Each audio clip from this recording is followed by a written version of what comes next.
Okay. Welcome everybody. Oh, did you drop your phone? Oh no. No, Dylan's phone. Okay, so 4B, really what we're doing today is the essence of integration. So we start off very slowly, we do some derivation and then we do some integration to see the link between them. So first off, I really want to emphasise this. Alright, I'm going to introduce you to capital F of x. Alright, and if we were to derive it, okay, we would get f of x. Alright, so if we were to derive f of x, and this is probably the terminology we're familiar with, we would get f dash of x. Oh, there's a capital. Oh, I see. Okay? What's that? What about f dash dash? Yeah, we could keep going. But the point here is if we're integrating, okay, we're finding the integral. Performing integration is we're going backwards. Alright, so we're starting with the derivative function and we're going to what we call the antiderivative. Alright, so it's not the derivative, it's the antiderivative.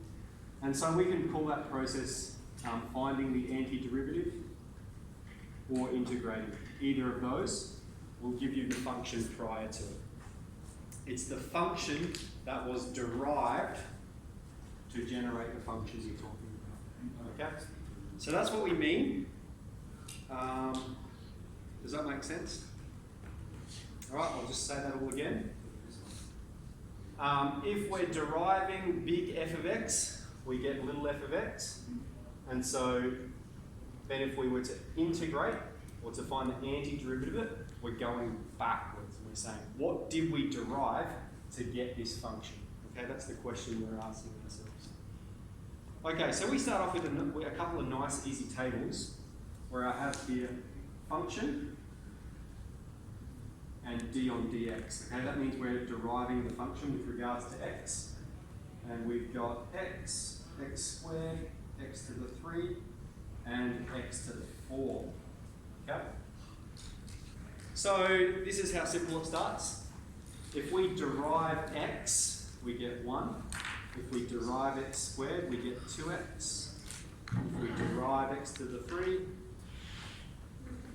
3x squared, and 4x to the 3. Okay? Then we move on to table 2.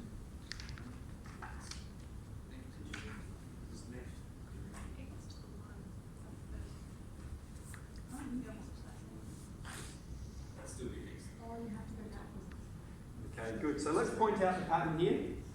So here we were deriving. Here I said, what's the derivative of x? It's 1. What's the derivative of x squared? It's 2x. So now I'm saying, what is the antiderivative of 1? Okay, what did we derive already to get 1, Lynn? And the answer's over here. Okay, we derived x.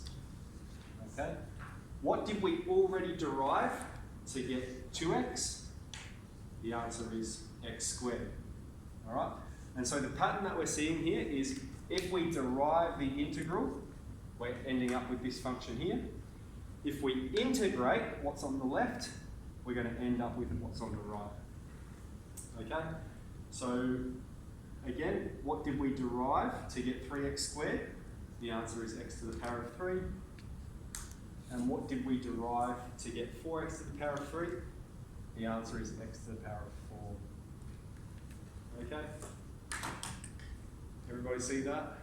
Alright, so we're progressing quite easily, quite slowly. Is there a formula like? Yes, it's just wait. Okay, so then I'll just move over. Then we've got x squared on 2, x to the 3 on 3, and x to the 4 on 4. Okay, they're our functions. And we're asked to find the derivative of them. Okay, so x squared on 2, well, we could write that as half times x squared. And so if we're going to derive it, it's going to be half times 2x. And the half and the 2 will cancel. And so that's going to be x. Okay? So this is good because we're going back to a bit of calculus, freshening that in our brains. Same here, this is 1 on 3 times x to the power of 3. And so if we're deriving it, it's going to be 1 on 3 times 3x squared. Okay, again the 1 on 3 and the 3 will cancel. So we're left with x squared.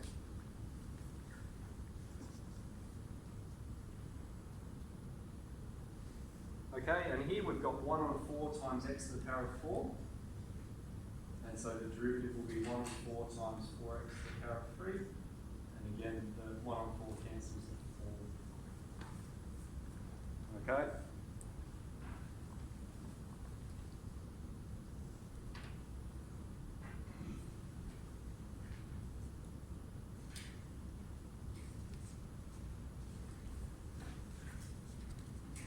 Okay. So then we've got x squared, and x to the 3. And I'm saying, all right, this is the question. What did we derive to get this? All right, we've already performed it. What did we derive to get x?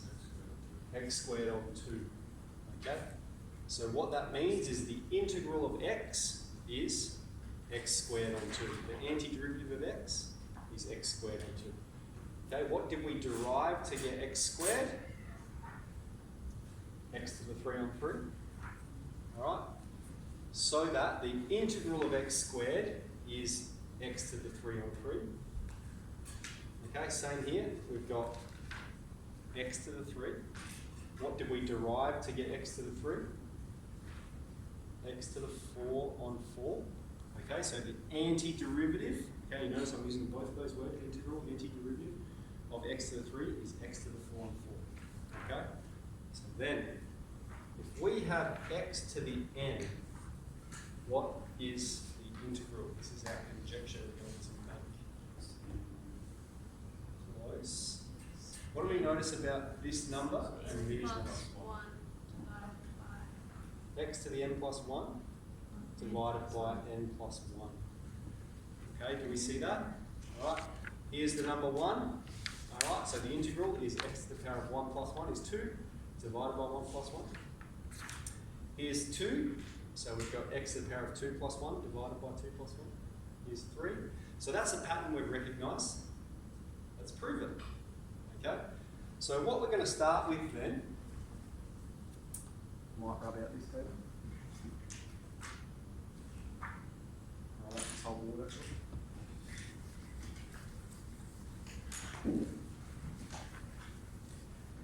So what we're going to start with is we're finding if y equals x to the n on n plus 1.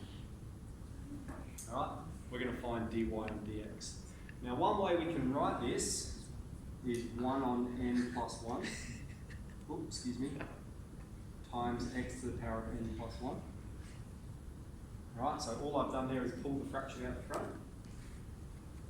And we want to find the derivative of this. Okay, so that means, this is tricky, but you don't need to know this proof. This is just a number, it's hanging out the front, so we're just going to leave it there. Okay, and watch carefully. I'm looking at this term here. We're just deriving that. X to the power of n plus 1. Okay, we know when we derive something, that number comes out the front. So it's going to be n plus 1, x to the power of n plus 1, take 1. Yeah? Remember, if we have x to the n, the derivative is nx to the n take 1. So here we've got x to the n plus 1. So that number's coming out the front. We've got x, and then we've got that take away 1. Okay? Now let's simplify this. That 1 will cancel.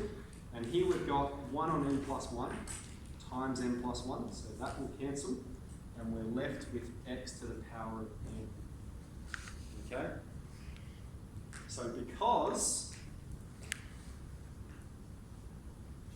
d on dx of x to the n plus 1 on n plus 1 equals x to the n. Alright, the derivative of this equals this. Therefore, the integral, now we're using that integral symbol, the antiderivative of x to the n with regards to x is x to the n plus 1 on n plus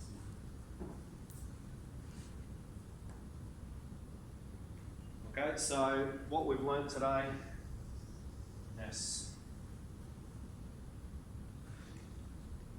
All right.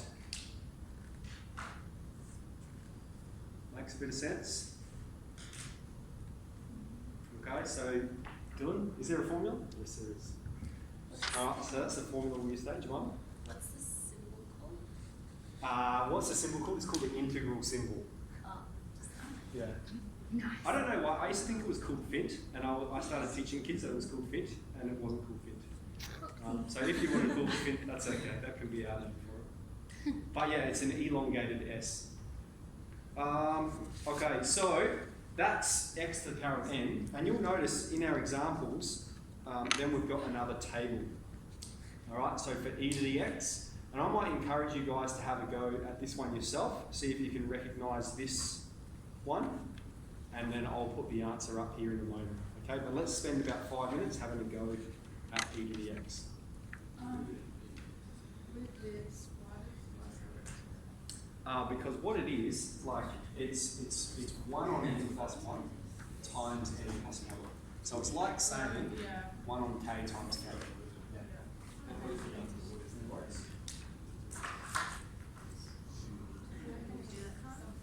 cold air. Is it hot in here? No, they're not hot. Yeah. Like, I can hear the heaters on. And heaters, like- It's been a big week for you, Ruth. The windows open. Halfway through your grade. how you're doing But I find these rooms are I thought it was really hard to practice tile. I mean, Maybe if we had a beat back. That's That's class. E to the x is always. Yeah, But the one went out, so. And- You just go to up. wouldn't it be tape? And in year 7 rooms as a beat back. I should pause this, by the way. Yep, we're back online. Okay, so what we've got, if we derive e to the x, we get e to the x, 2 e to the 2x, 3 e to the 3x, half e to the half x. Okay, so again, this table is exactly what we were doing before, alright? If we derive this is what we get. So what that means is if we integrate this column, we're getting what's here on the left. And that's what this is asking us. If we integrate e to the x, we get e to the x. Okay, if we integrate 2e to the 2x, we're saying, what did we derive to get this? And we derived e to the 2x. Okay. Down here, again, what's the antiderivative of this? What did we derive to get it? E to the 3x. Okay, and again, when we're seeing this pattern compounding, if we derive this, we get this. If we derive that, we get that. If we derive that, we get that. So again, the question, what did we derive to get this? It was e to the half x. So then the question is, if we have e to the kx, all right, if we're integrated e to the kx,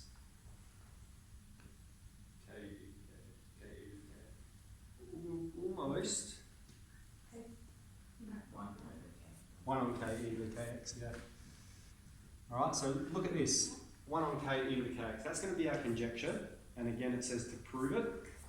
So we're going to start with, How'd you get the one on K? so what I'm noticing, what is the difference between here and here? All right, so here there's no 2 out the front, is there? When we derive this, we end up with a 2 out the front. All right, or basically we end up with a k out the front. All right, if we derive e to the kx, then dy on dx equals ke to the kx. We are asked to integrate e to the kx, not ke to the kx, which means we need 1 on k. All right, this is a trickier pattern to see. Again, we're not so interested in the pattern, we're not so interested in the conjecture, but we're interested in what the actual formula is. Okay, so let's do this. If y equals 1 on k e to the kx, find dy on dx. All right. Well, this is just a number 1 on k, so that's going to hang out there. And then the derivative of e to the kx is k e to the kx. Okay, k will cancel, and we're left with e to the kx. All right. So because, again, let's articulate that. Because d on dx of equals e to the kx. Okay, because the derivative of this equals this, therefore the integral of e to the kx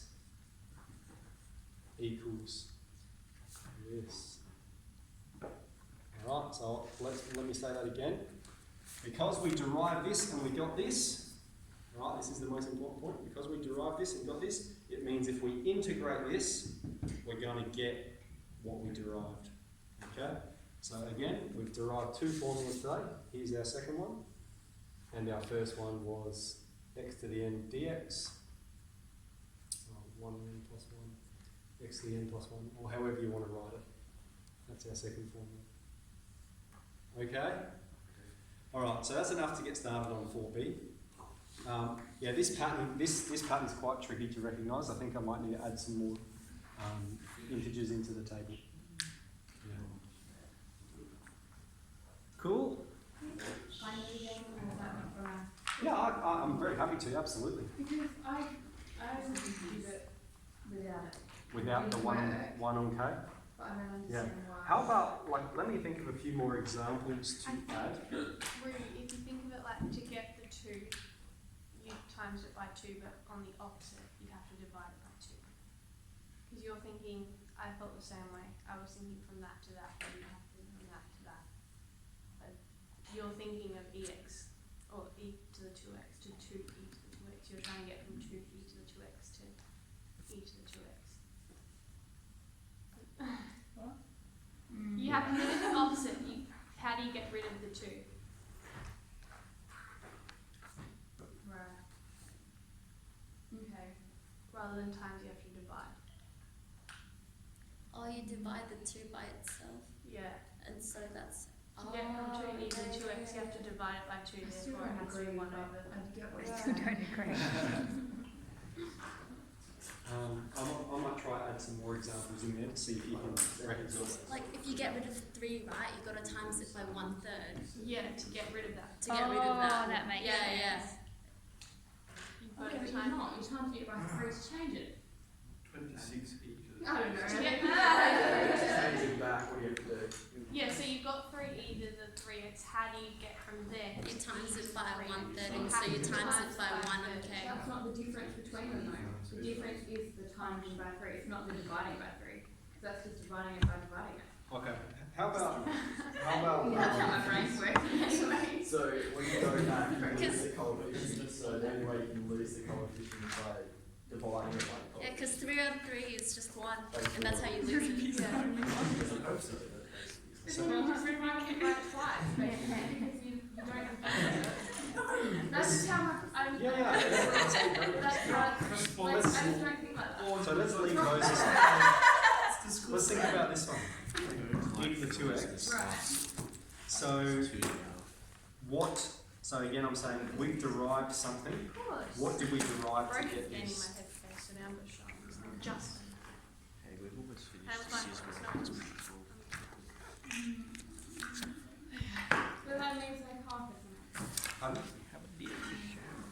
I don't know. Wait, what was the question? What did we derive to get this? What's the antiderivative of e to 2x? And that's I don't know. 2e. It's already done. If we derive this, we will get 2e to 2x. Oh, The man. question is, Like, how do you go backwards? And Yep. that's when you. so if we're deriving it, it's bringing this number out in front, isn't it? So Yeah. it's multiplying it by 2. So if we're finding the antiderivative of it, alright, what are we noticing about the difference here, okay? From here to here, they've divided it by 2. From here to here, they've divided it by 3. Okay? 3 being the power there. So if we're going from here to here, what do we have to divide it by? Yeah. And so then if we have e to the k, what do we have to divide it by? It's tricky, yeah. Are you serious? I've got to think backwards now. Holy shit, I actually believe you. I think you have. Should I add another? He's already done 4B. Slide to the left. It's the done entire year. Last year. Yes, but he's already done 4B in the last 15 years. So if we derive He that, knows what he's doing. we would get And 5 so he into doesn't even 5x. So what's the anti? I didn't get the first part. I didn't get why I didn't get 1 or 4 8.2. So now I we're know gonna that you get guys. back It took me to a good that. solid 3 hours. So from there spent to there, 3 we hours divided on by 5. Yeah. Probably. I skipped a whole bunch. Sam. So then how It we was way going too back? hard. I don't like it. Oh, golly gosh. So what would the answer be? We reckon. Yeah. 5 is Alright, so then if we have here, if we have k e to the kx, alright, what did we, if we have e to the kx and we derive it, we get k e to the kx. Okay, so then to go from there to there, we divide by k. So what did we, what's the integral do to this? divided by k again. So 1 on k e by kx. So that one's a bit tricky there, isn't it? Too much That makes me Okay. Alright, Dylan, how can I help you? Pardon? If you're finished